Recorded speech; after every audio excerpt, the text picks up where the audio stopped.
सम्मानित मंच,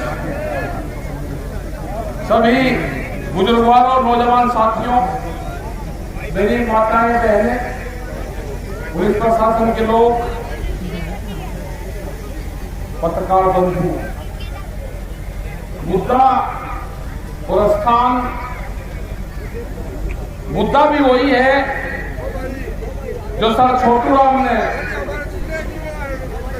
1938 से शुरू करा एक आंदोलन, और स्थान भी वही है कि जो सर छोटूराम की जन्मस्थली उस अंग्रेजी हुकूमत में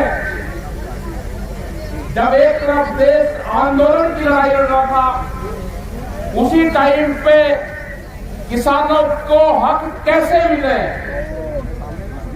अंदर सरकार में रह के नो एक्ट बनवाए, नो कानून, लड़ाई भी लड़ते रहे और कानून भी बनवाते रहे कि जमीन किसान की नीलाम नहीं होगी। ये कानून उस टाइम पे बना। मंडी एक्ट चौधरी चरण सिंह ने पूरा डाटा लिखा गया, वहां लागू नहीं हो पाया उत्तर प्रदेश में। छोटूराम जी ने अपने अधिकारी भेजे, वहां से पूरा दस्तावेज मंगवाए, वो यहां पे लागू करेंगे। और आज हम अगर देखते हैं जब उत्तर प्रदेश के और पंजाब और हरियाणा के लोग जब वहां पर जाते हैं तो देखते हैं कि 72-73 साल से पंजाब और हरियाणा को एमएसपी मिलता है और उत्तर पूरे देश को नहीं मिलता। तो खुशहाली, क्योंकि हम अपनी फसल आधे रेट में बेचते हैं और हरियाणा में फसल बेचते हैं जाकर उत्तर प्रदेश के साथ। ये तालमेल है। उत्तर प्रदेश को इसमें बहुत दिन का डीजल जहां सस्ता होता था वहां महंगा होता था। लड़ाई होती थी कि भाई हरियाणा के बराबर कर दो। लेकिन जिस तरह के कानून आ रहे हैं उससे ना हरियाणा बचेगा, ना पंजाब बचेगा और ना ये देश का किसान बचेगा। मतलब जो पद्धति, जो कानून कृषि उत्पादन मंडी, गिरवी रखी हुई जमीन के एक्ट बने, सहकारी पंजीकरण एक्ट बना, और ये भी एक्ट बना था कि अगर किसी ने 100 रुपए कर्जे पर दे दिया, अगर उसने 200 दे दिए तो पूरा खत्म हो जाता था। ये एक्ट बने थे, 9 तरह के एक्ट थे सारे। संपत्ति बंटवारा वो कैसे होगा, तो ये सारी चीजें बनी थी। हम उसी सर छोटूराम की जमीन पे आज हैं। आज हम लड़ाई वो लड़ रहे हैं कि जो उस टाइम पर जो कानून बने उनको आज तोड़ा जा रहा है। क्योंकि छोटूराम जी गांव में पैदा हुए, उन्हें गांव की पृष्ठभूमि का पता था। आज जितने भी पॉलिटिशियन दिल्ली की चमकीली कोठियों में बैठते हैं उनको गांव की हकीकत का नहीं पता।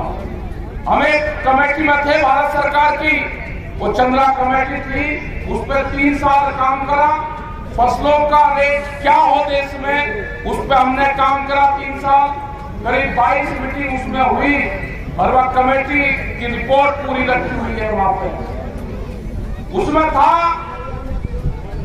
जो वहां के अधिकारी थे, उन्होंने कहा कि किसान का बैल 165 दिन खेत में काम करता है तो उसके 165 दिन की मजदूरी लगा दी जाए। हमने कहा भाई दिल्ली के पढ़े लिखे लोग हैं, इन्हें पहले अपना लिखत पढ़त कर लेने दो। जब हमारा नंबर आया लास्ट में, हमने कहा 165 दिन के बाद में बैल कहा जाता है वो बता दो।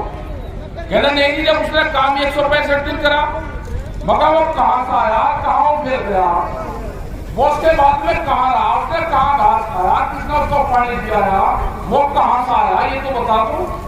अरे बैल से काम करवा लो या मत करवा लो, घास तो खा लो, वो पानी नहीं पिएगा, उसके ऊपर आदमी भी पीएगा। तो भाई इतने बुद्धिजीवी वहां पे आदमी बैठे हुए हैं जो आपके फसलों के फैसले करते हैं।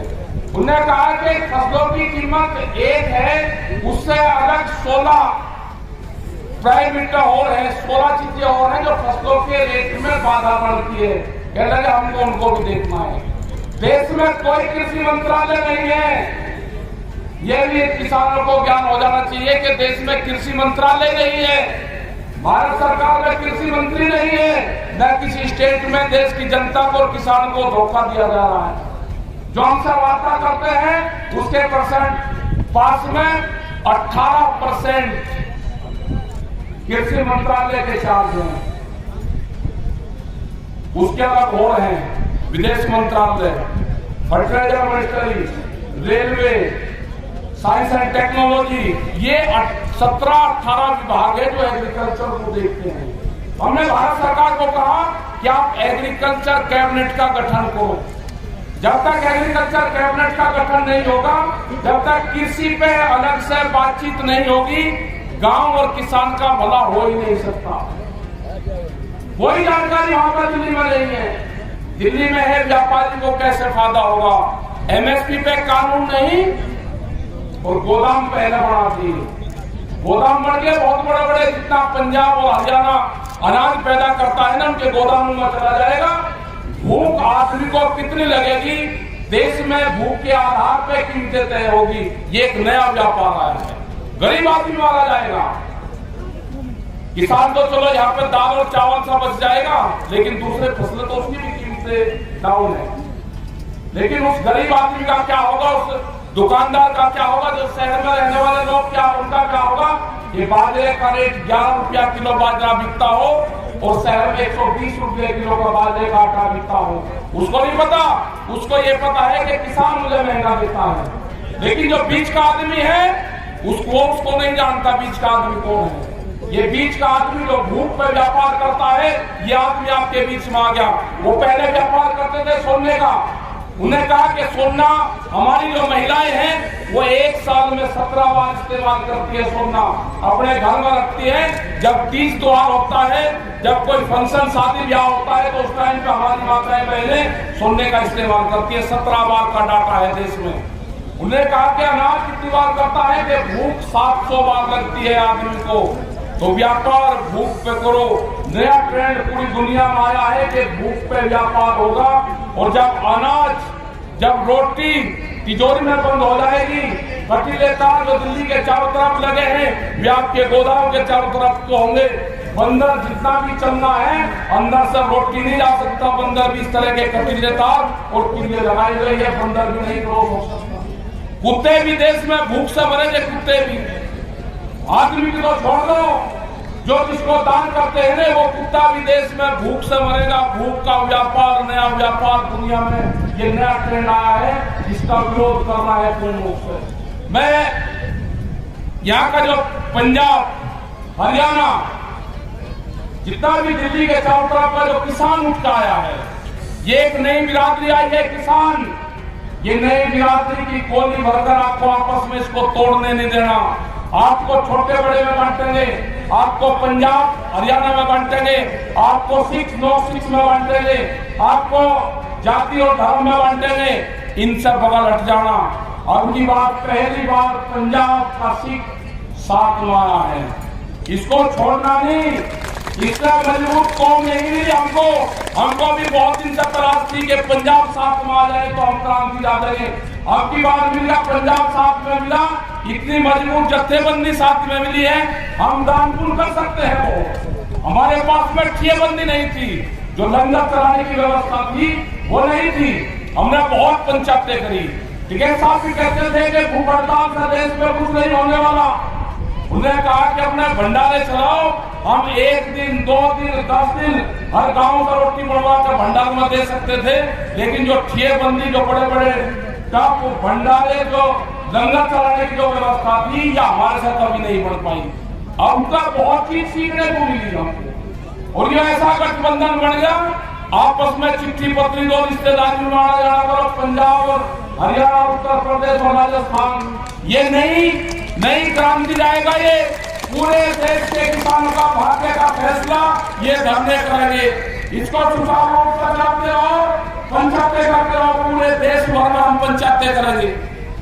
हम जाएंगे, गुजरात में भी जाएंगे, महाराष्ट्र में भी हम जा रहे हैं। जहाँ पे हमारी पंचायत होनी है, लॉकडाउन होगा 20 तारीख का, हमने दूसरी जगह रख दी।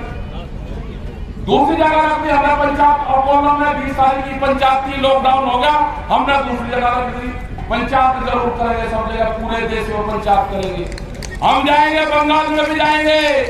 बंगाल में भी बड़ी मीटिंग होगी। वहां की भी सरकार कुछ तंग कर रही किसानों को, भारत सरकार तंग कर रही। जाएंगे, बहाना किसी का होगा पंचायत वहां पे भी करेंगे। दिक्कत ना मंडल सारी जत्थेबंदी जाएगी वहां पे भी पंचायत करेंगे। ये तो रेल चलवा दो, पंचायत सब जगह होगी और इन्हीं पंचायतों से ये भारत सरकार फैसले करेगी।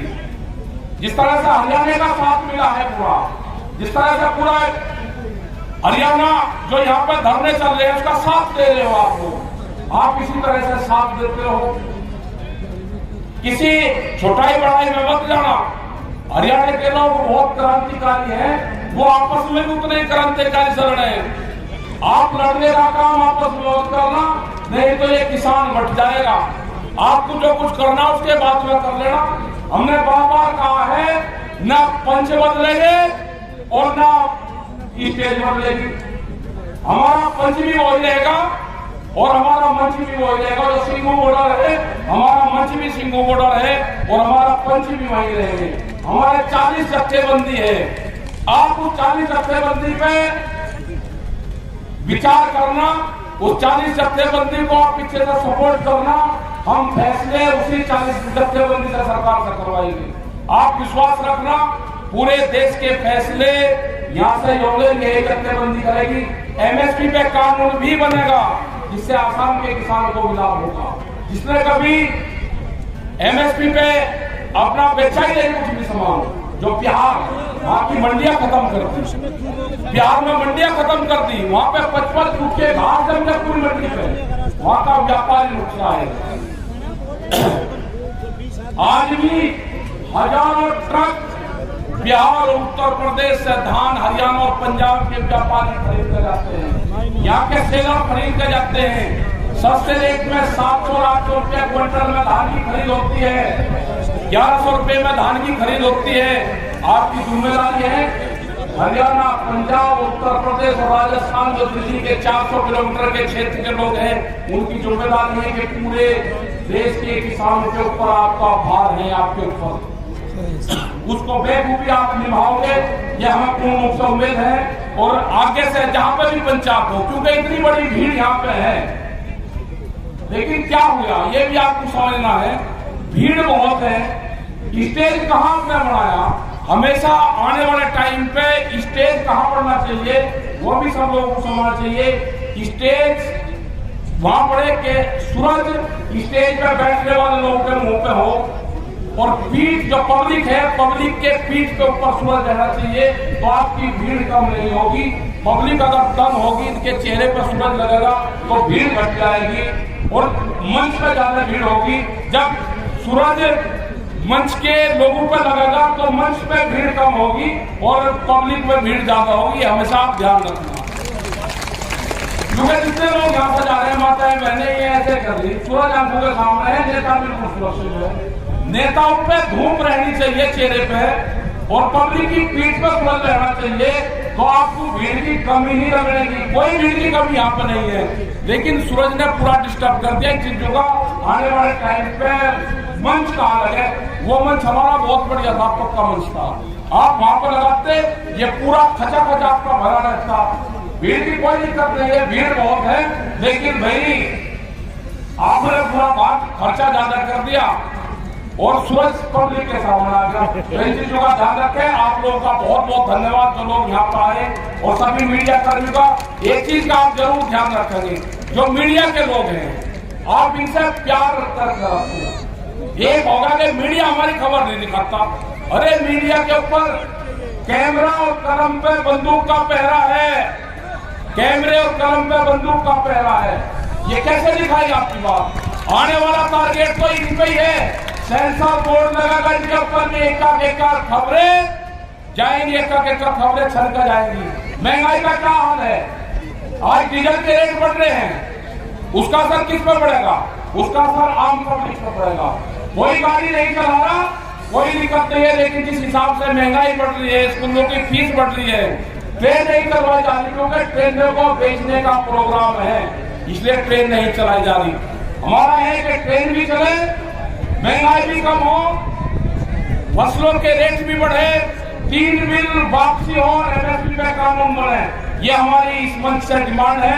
और जो लोग यहाँ पाए सभी का धन्यवाद। राज्यपाल जी आगे हमारे बड़े भाई सब लोग बैठ दो, जो हमारे सीनियर लीडर हैं।